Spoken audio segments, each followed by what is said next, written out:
প্রিয় দেশবাসী, সবাইকে বাংলা নববর্ষ 1432-এর শুভেচ্ছা জানাচ্ছি। শুভ নববর্ষ। পহেলা বৈশাখ আমাদের প্রাণের উৎসব, বাঙালির সার্বজনীন উৎসব। পুরো পৃথিবীতে যেখানে যেখানে বাঙালিরা আছেন, আজ আমাদের সবার আনন্দের দিন, বর্ষবরণের দিন। বাংলা সাল গণনা শুরু হয়েছিল কৃষিকাজের সুবিধার জন্য, ফসলি সন হিসেবে। এখনও এদেশের কৃষকরা বাংলা তারিখের হিসেবেই বীজ বোনেন, ফসল তোলেন। বাংলা নববর্ষের এক অবিচ্ছেদ্য অংশ হালখাতা। এখনকার আধুনিক সময়েও এখনও এই হালখাতার ঐতিহ্যকে ধরে রেখেছেন বাংলাদেশের হাটে বাজারে, শহরে বন্দরে।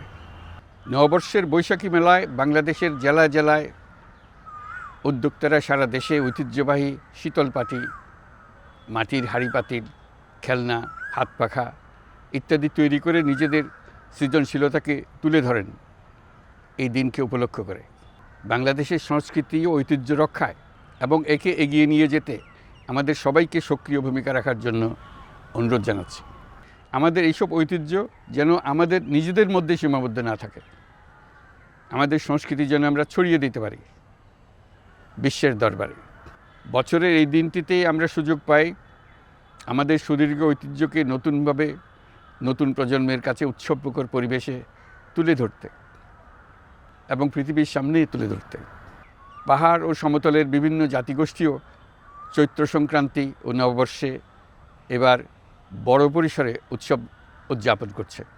পহেলা বৈশাখ সম্প্রীতির দিন, মহামিলনের দিন, আজ সবাইকে আপন করে নেওয়ার দিন। এবারের নববর্ষ নতুন বাংলাদেশের প্রথম নববর্ষ।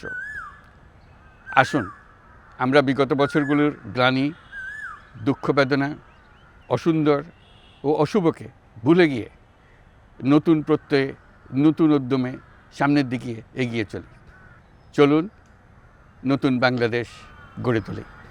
24-এর গণ অভ্যুত্থান আমাদের সামনে বৈষম্যহীন বাংলাদেশ গড়ে তোলার সুযোগ এনে দিয়েছে। এই সুযোগ যেন আমরা না হারাই। বৈষম্যহীন বাংলাদেশ গড়াই হোক এবছর নববর্ষের আমাদের অঙ্গীকার। আমি নববর্ষের সকল আয়োজন ও উদ্যোগের সাফল্য কামনা করছি। নববর্ষ 1432 আমাদের সবার জন্য শুভদিনের সূচনা করুক। নববর্ষ আমাদের সকলের জন্য নতুন ও গভীর আনন্দের উন্মোচন করুক, এই কামনা করছি। সবাইকে আবারও আমার নববর্ষের শুভেচ্ছা ও সালাম জানাচ্ছি। আসসালামু আলাইকুম। মহান আল্লাহ আমাদের সহায় হন। আল্লাহ হাফিজ।